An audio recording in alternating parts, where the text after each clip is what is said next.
Well, good evening. Have your Bibles open to Matthew chapter 24. If you've been keeping up with the news at all, you know that in recent weeks, a reincarnation of the Left Behind series has come out in theaters. The Left Behind series of books was written by a man named Tim LaHaye, and it is a rather long series of Christian fiction novels that detail the accounts of those who are left behind after the tribulation. They are in the midst of the rapture, They are in the midst of the 7 years of tribulation, facing a new world order, an organization that is bent on destruction and mayhem and that sort of thing. All things that make for very, very good fiction, though not very good Bible understanding. Of course, the latest rendition has Nicolas Cage, so it's got to be good, right? When has he ever failed us? For those not familiar with premillennialism, this is a chart, I think, that kind of sums up pretty easily, and you're thinking, uh-oh, it's a sermon with charts. Watch out. He's pulling charts out. Don't worry, this is the only chart I'm going to do. Everything else is pretty pictures. But if you're not familiar with premillennialism is the idea, the interpretation of things presented in the Bible, wherein, as you can see here, at the end of the church age in which we are living, that's why they call it premillennialism, because we're in the age that is before the millennium, the 1,000-year reign of Jesus Christ. At the end of the church age, there's going to be an event called the rapture, where all the good people in the world who God wants to be saved are suddenly going to disappear before everybody's eyes. They'll vanish. Little babies from nurseries are just going to disappear. Your best friend who's a Christian is just going to disappear. Your cab driver is going to disappear all of a sudden. Or in the Left Behind series of novels, your co-pilot on a jetliner is just going to disappear from before your eyes, and you're going to have to try and land a plane on your own through chaos. And all the good people in the world, all the Christians are going to disappear, and they're going to be raptured to go enjoy the presence of God for 7 years, while everybody else who's in the world gets to spend 7 years living through a veritable misery. It'll be 7 years of chaos. There will be warfare. There will be a new world order, a world government that's going to take over the world. And Satan in disguise is going to be the ruler of that world government. At the end of those 7 years, those who have converted to Jesus Christ are then going to enjoy an opportunity to join Him. Those who refused Jesus Christ during that 7 years are going to be lost in the battle of Armageddon. The Antichrist is going to fall, and he's going to be bound for 1,000 years, a la Revelation chapter 20. For 1,000 years, Jesus, yes, the Jesus we read about in Matthew, Mark, Luke, and John, is going to come back in the flesh and reign from a throne in the city of Jerusalem. Yes, the actual city of Jerusalem, on an actual throne, and he's going to be basically the president of the world for 1,000 years. It's going to be a very peaceful 1,000 years. Things are going to be great. Wars and disease are going to be all but done away with. And at the end of that 1,000 years, Satan is going to be loosed for a brief period of time to wreak havoc in the world, at which point the judgment day is actually going to happen. And finally, the saints get to go to heaven after 1,007 years of basically being in limbo. That's premillennialism. One of the hallmark texts of premillennialism is Matthew chapter 24, which is going to be the subject of our lesson this evening. In Matthew chapter 24, we are given an account of things as they happen at the destruction of Jerusalem, though the language in Matthew chapter 24 is problematic. Because as you read it, it's a chapter full of symbols. It's a chapter that envisions great wrath, that envisions the sun and the moon and the stars being darkened. Jesus Christ coming back, His vision on the clouds. People are going to be left behind. Others are going to be taken. There's going to be destruction. There's going to be doom, wars, rumors of wars, famines. And as you read Matthew 24, if you don't have the historical context in your mind already, it would be very easy to read that chapter and go, Wow, this is certainly talking about some worldwide chaos, isn't it? I wonder if it's talking about all that Left Behind jazz I've been reading about lately. Because, that's how people talk to themselves as they're reading their newspapers in the morning with a cup of coffee.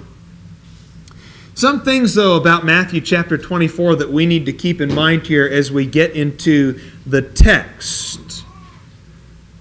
It is symbolic. And symbolism is always a little challenging if you don't understand the keys. When you're looking at a map, and they teach you this in first grade, don't they? When you're looking at a map, there's a thing called a legend down in the bottom corner, or a key sometimes is what it's called. And it gives you the explanation for various symbols that you see on that map. What does a dotted line mean? What does a solid line mean? What does a solid dot mean? It's those sorts of things. If you don't know what the legend is or what the key is, you're going to have a very hard time interpreting the symbols that you see on that map.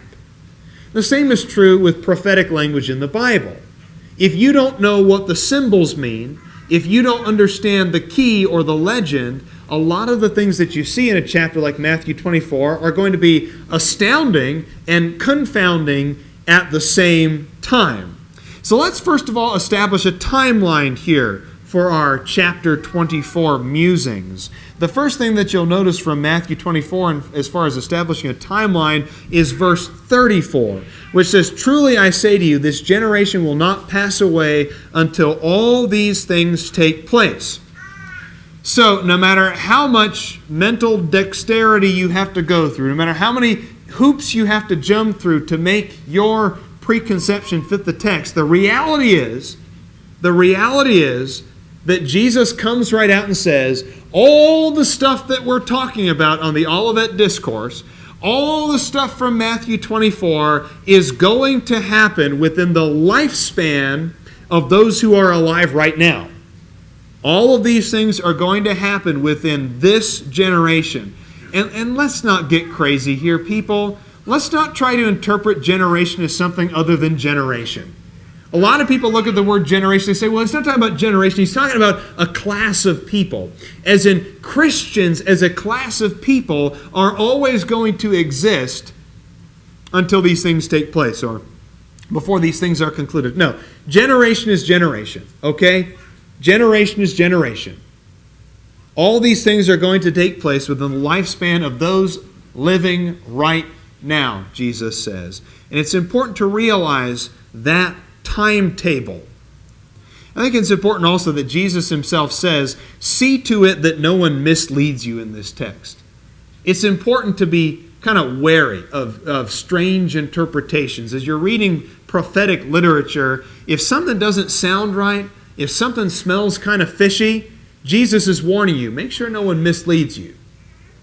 Make sure no one misleads you. So let's read a few verses here. Let's go into Matthew chapter 24. Let's start in verses 1 through 3, okay? Matthew chapter 24, verses 1 through 3. And Jesus came out of the temple and was going away when his disciples came up to point out the temple buildings to him. And he answered and said to them, do you not see all these things? Truly I say to you, not one stone here shall be left upon another which will not be torn down. And as he was sitting on the Mount of Olives, the disciples came to him privately, saying, tell us, when will these things be? What will be the sign of your coming and of the end of the age? And it is at that point, with that question in mind, that Jesus begins his discourse in verse 4.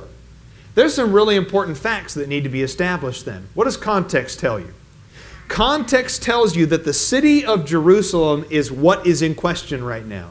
Context tells you they've been looking at the temple. They've basically been sightseeing around the big city, looking at the buildings and the temple over here and this over here and this wall and this gate over here. And that is what the context is. And with that as the backdrop, with the very temple in the background of their conversation, Jesus says, not a single stone that you see will be left on top of another here when this goes down. Not a single stone. So are we talking about the tribulation here? Because it sure seems like a lot of structures are still left behind. Jerusalem is the thing that's in mind here. It's destruction, it's judgment. So they ask a question, really, 3 questions, specific to Jerusalem. When will these things be? What will be the sign of your coming and of the end of the age? Does he say end of the world? I think it's important to point that out also. Is he talking about the end of the world here or the end of the age? We'll keep that in mind, kind of log that away. Let's move on to verse 4 now that we've established kind of a timetable here. Pick up in verse 4 if you'd like to follow along. And Jesus answered and said to them, see to it that no one misleads you, because that will be a temptation. For many will come in my name, saying, I am the Christ, and will mislead many. And you will be hearing of wars and rumors of wars. See that you are not frightened, for those things must take place. But that is not yet the end. Nation will rise against nation, kingdom against kingdom, and in various places there will be famines and earthquakes. But all these things are merely the beginning of birth pangs. Then they will deliver you to tribulation and will kill you, and you will be hated by all nations on account of my name. And at that time many will fall away and will deliver up one another and hate one another. And many, many false prophets will arise and will mislead many. And because lawlessness is increased, most people's love will grow cold.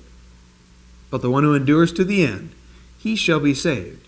And this gospel of the kingdom shall be preached in the whole world for a witness to all the nations, and then the end shall come. All right, it's important that the disciples guard themselves against deception. That's a big part of this. Watch out for anybody who's promoting kind of a sign of the times message. When you see the street preachers down at ASU's campus, right, John? When you see the street preachers down there and they got their sign that says, the end is near, the end is near. Jesus is kind of warning you saying, I'd be very careful of that. Make sure that nobody misleads you. Now he goes on and talks about wars and rumors of wars and famines and earthquakes. He says there's going to be all this stuff and people are going to say, it's a sign. It's a sign of the times. It's a sign that the end is coming. You know what Jesus' response to that is?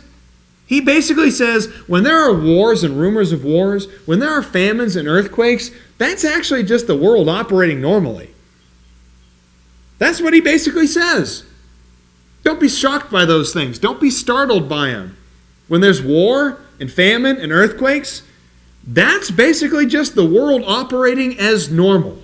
And I actually kind of take it the opposite of the premillennialist. The premillennialist looks at wars in the Middle East and they look at earthquakes around the world and they say, things are building up. They're building up.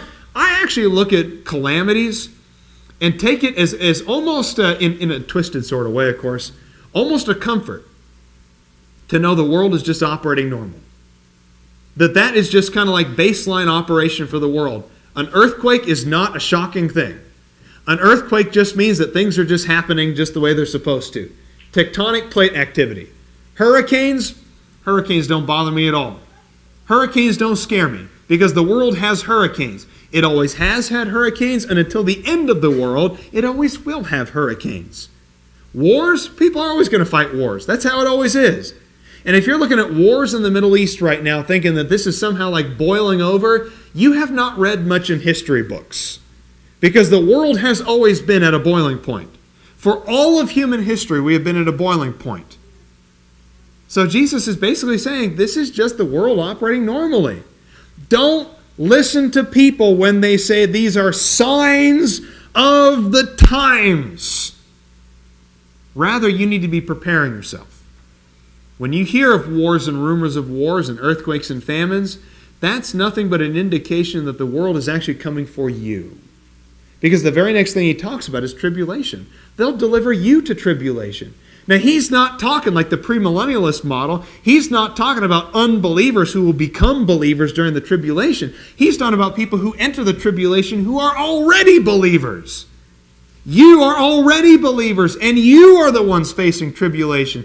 This idea of the rapture, of like little babies and Christians and priests and everybody, of them just like disappearing and getting to skip out on the whole 7 years of tribulation.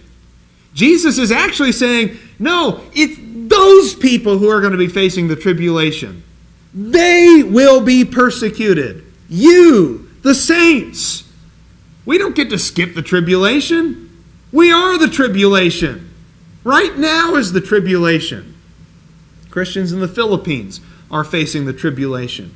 Christians in the Middle East are facing the tribulation. The tribulation is every age in which Christians have lived and been persecuted by those who are not Christians. That's the tribulation. So there's just some things here that they don't fit. Just some things that don't match up properly. So if Matthew chapter 24 is not talking about the end of the world or the tribulation, what is it talking about? Let's pick up in verse 4 now.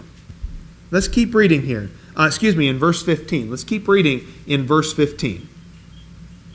Therefore, when you see the abomination of desolation, which was spoken of through Daniel the prophet, standing in the holy place, let the reader understand, then let those who are in Judea flee to the mountains. Let him who is on the housetop not go down to get the things out that are in his house. Let him who is in the field not turn back to get his cloak. But woe to those who are with child and to those who nurse babes in those days.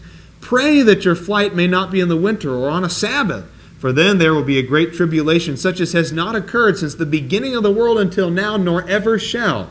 And unless those days have been cut short, no life would have been saved. But for the sake of the elect, those days shall be cut short.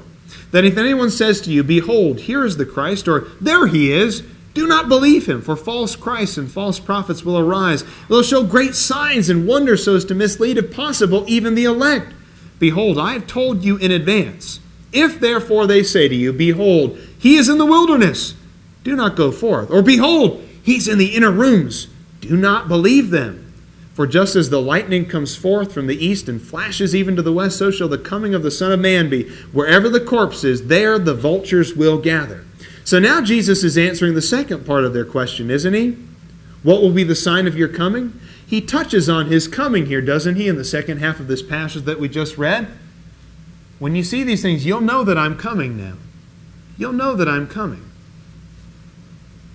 What is the abomination of desolation in verse 15? What is that? The abomination of desolation doesn't have to be a confusing thing. We kind of look at it and it says, oh, what's the symbolism there? We're going to go back to Daniel. Like the writer says, go back to Daniel. What's he talking about there? The abomination of desolation spoken of within the context in Daniel is actually talking about profaning the temple in Jerusalem. That's what it's talking about. It's the profaning of the temple in Jerusalem. It's destruction. Look at Luke chapter 21. Luke 21 is Luke's account of the Olivet Discourse. Same speech, different perspective. Okay? Same speech, different perspective. Look in Luke 21, verses 20 and 21. But when you see Jerusalem surrounded by armies, then recognize that her desolation is at hand. Then let those who are in Judea flee to the mountains. Let those who are in the midst of the city depart. Let not those who are in the country enter the city. This is the same thing, isn't it? If you line up Luke 21 and Matthew chapter 24, the same speech, when you start lining up the details here, if verse 21 corresponds to verse 16, then that means verse 20 corresponds to verse 15 in Matthew 24. Where Matthew uses a symbolic term that says the abomination of desolation, Luke just comes right out and says the literal. Matthew says abomination of desolation. Luke just comes out and says, when you see armies surrounding Jerusalem, that's all it means. The abomination of desolation is the coming of the destruction of the temple. When you see Rome coming around the bend, they are coming to defile the temple in Jerusalem. When you see Rome coming around the bend, you better get out of town. That's what Jesus is saying. When you see Rome coming, you flee to the mountains. Get out of Jerusalem because they won't spare you. They're not going to spare you. And history shows that they did not spare Jerusalem. Man, Titus showed up. Titus shows up and he lays that city bare. Just like Jesus says, not one stone on top of the other. Temple burned to the ground. People killed, slaughtered by the hundreds and even thousands. It was a merciless destruction. And the Jews never recovered from it. The war that followed that was one that was also quite merciless. This was one of the last times in Rome's history that they really had to come down hard on the Jews. And after that, after this war, it was not the same. And I think that's what Jesus means here when he talks about a tribulation is going to come. A tribulation that you've never seen and that you'll never see again. Think of it this way.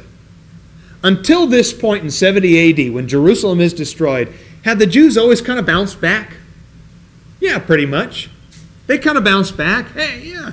You know, the Assyrians come right up to the gate in Hezekiah's time, and the Assyrians are wiped out by an angel of the Lord. Hezekiah is saved.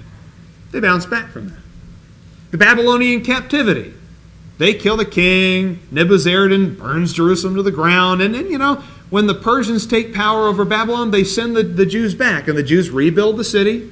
Nehemiah rebuilds the walls. Ezra rebuilds the temple. Okay, they kind of bounce back from that. Okay? Even in the intertestamental period, that 400 years between the Old Testament and the New Testament, they find a number of wars there. Josephus does a great job of recounting these events here in the intertestamental period. And they bounce back again. They bounce back. They've always bounced back when God's judgment came upon them. But there was something different about 70 AD. There's something different about that last war that they fought. And you can go to Jerusalem today and see that something's different there. Where once there was a temple to the Almighty God, what stands is the Dome of the Rock now, an Islamic shrine. They never recovered from 70 AD. And I think that's what Jesus means by this tribulation, is it's a tribulation that you've never seen before, and it's a tribulation that will be like no other. It's a tribulation that you are never going to see again in the same way. Sadly for the premillennialists, there's just too much in this text that doesn't make any sense at all within the framework of their eschatology. When you look at that diagram they looked at the beginning of the lesson, there's just some things that don't fit. When you read in Matthew 24 and Jesus talks about, and let's hope that this tribulation doesn't happen with people who have nursing babies. And you're like, hold on a second. I thought all the babies got taken away in the rapture. I thought the babies got taken away. If the rapture took all the innocent people, including the babies, then why are there babies here that you're having to nurse during the tribulation? How about the elect? He mentions the elect. For the sake of the elect? Well, hold on. Didn't all the elect get taken away in the rapture? What are the elect doing right in the middle of the tribulation? There's just some things that don't fit the premillennial framework. And I think that's something that the premillennialist just has to acknowledge. Well, then he gets on here, and he uses a terminology here near the end of our context here in verse 27. For just as the lightning comes forth from the east and flashes the west, so shall the coming of the Son of Man be. What does he mean by that there? Well, what typically comes from the east if you're living in Jerusalem? Rome. That's where Rome comes from.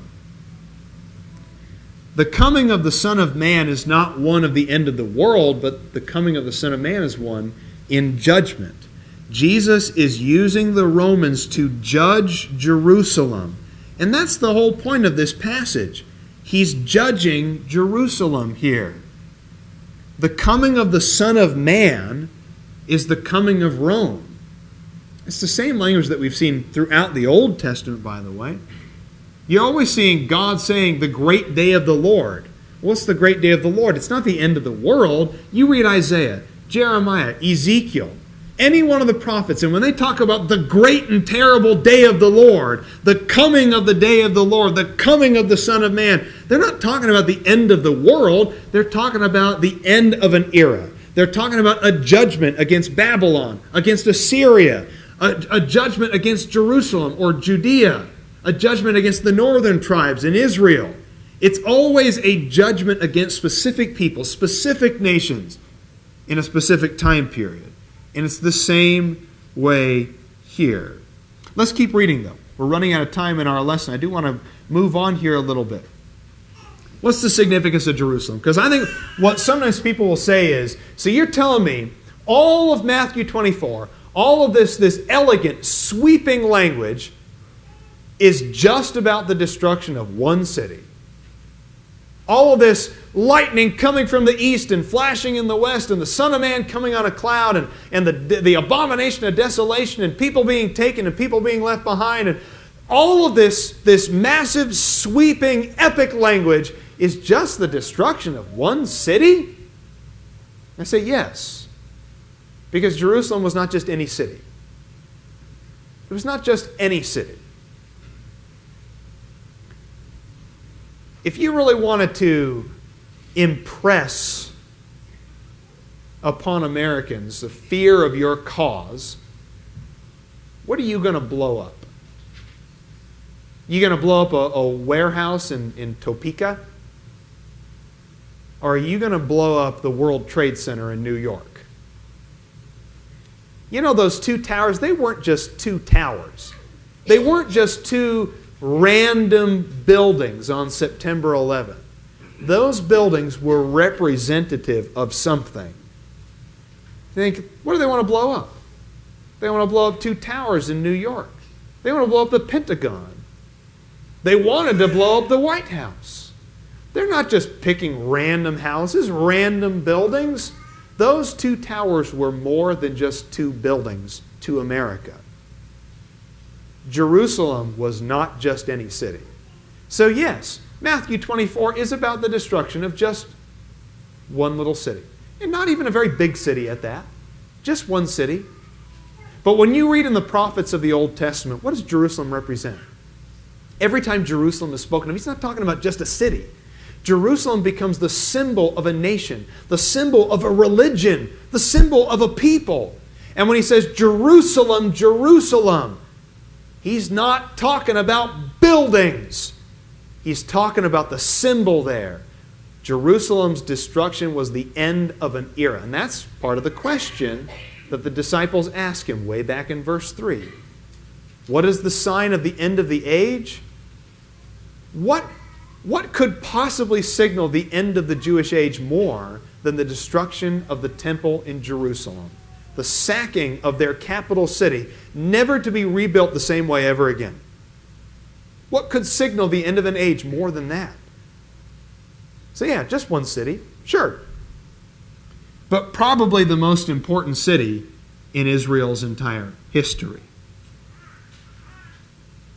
He goes on to say, though, beginning in verse 29, but immediately after the tribulation of those days, the sun will be darkened, the moon will not give its light, the stars will fall from the sky, and the powers of the heavens will be shaken. And then the sign of the Son of Man will appear in the sky. And then all the tribes of the earth will mourn, and they will see the Son of Man coming on the clouds of the sky with power and great glory. He will send forth his angels with a great trumpet. They will gather together his elect from the four winds, from one end of the sky to the other. So surely we're talking about the end of the world here, aren't we? I mean, come on, that's got to be end of the world stuff, isn't it? No. Still not the end of the world. Remember, all of this is qualified by verse 34. Truly, truly, I say to you, this generation will not pass away until all these things take place. So unless Jesus is making a seriously anachronistic statement, we still have to keep things under the umbrella of this generation in the first century. So what does it mean then when he talks about the sun will be darkened, the moon will not give its light? Is that literally talking about the sun being darkened, the moon not giving its light? Or is this symbolic language that's supposed to make us go back to the Old Testament for a little indication? Several passages here. I just give you a couple of examples, though there are numerous others if you're curious. I'd like you to write them down because we are running out of time here. I don't want to go over too much on a kind of a heavy, dry subject. There's only so much dry bread you can eat in one evening, right? But I would recommend that you read a number of these. Look at the language that's used. In particular, this passage in Isaiah 13. I love this passage in Isaiah 13 because it's speaking at the beginning of the context in verse 1 saying, now concerning Babylon. Not the whole world, not the destruction of the world, but Babylon. And read the kind of language in verses 1 through 11. Sun being darkened, earth being shaken, mountains melting before God's eyes. That stuff didn't literally happen. Same is true of chapter 29, verse 6, chapter 50, verse 3, Joel, chapter 2, verses 28 through 32. God uses dramatic language to convey an idea. he uses the language of natural cataclysm to convey the idea of judgment. That I am going to say the sun and the moon being darkened, the stars falling from the heavens, earthquakes and everything. I'm going to use that language to indicate how cataclysmic my judgment is going to be. My judgments will come upon you like stars falling from the heavens, like the sun and the moon being darkened. That is how significant the judgment is going to be. So I still think we're not talking about the end of the world. The angels will go forth to collect his elect. Angel just means messenger. That's what the word means. The angels aren't going to have to collect people from the four winds when it comes to the end of the world. They're not going to have to collect people. We're going to hear the trumpets. We will need no collecting. We will walk out in the parking lot and know that God is coming back. The end of the world is going to come. The angels aren't going to collect people from the four winds. I think those angels are messengers. I think it's the gospel. I know that this is a difficult subject. And I know that we want to fixate on this term left behind here in verses 36 through 42. That one man will be taken from the field, another will be left behind.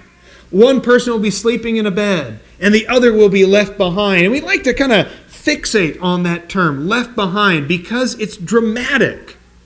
It makes for good storytelling. But that's all it is. Left behind is just storytelling. It's just storytelling. Part of the appeal, by way of conclusion, part of the appeal to premillennialism is that it offers a second chance at salvation. That if you couldn't become a Christian now in this life, the rapture's going to come and there's going to be 7 years of tribulation that will be your last shot at changing. And if those 7 years of tribulation can't convert you, well, then God is totally justified in condemning you to eternal hell. But there's an appeal there that says, if I can't make it here, maybe I can get a second chance in the tribulation and become a Christian then. We love our second chances, don't we? The second chance is now, though. And when you read about the language of Jesus in John 5, verses 26 through 29, for example, Jesus doesn't need a fancy diagram to explain end times. His eschatology is straightforward. You are living right now. You are living right now with the opportunity to be saved. If you reject this opportunity, if you reject the gospel in this life, there will come a day, a truly great and terrible day, when the good will be parted on the right, the evil will go to the left. One to a life, one to eternal death. That's your opportunity right now. You don't need a second chance. Take advantage of the chance that you have right now. Whatever needs you have, please come forward as we stand and sing.